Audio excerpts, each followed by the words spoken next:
ప్రతి ఒక్కరికి జీవితంలో ఓ వ్యక్తి ఉంటాడు. అతను లేకుండా జీవితం అనుకోలేమో అనిపిస్తుంది. కానీ ఒక దినం వస్తుంది, అతను ఉండకపోయినా మనం ముందుకు సాగవలసిన అవసరం వస్తుంది. అవసరానికి పనికిరాని ఆస్తులు, సమయానికి ఉపయోగపడని మనుషులు ఉన్నా లేకున్నా ఒక్కటే.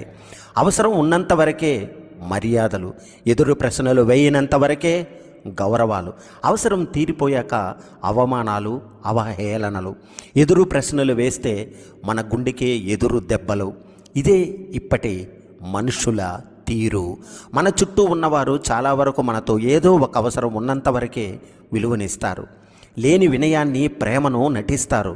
మనతో అవసరం తీరిపోయాక వాళ్ళ నిజ స్వరూపాలు బయట పెడతారు.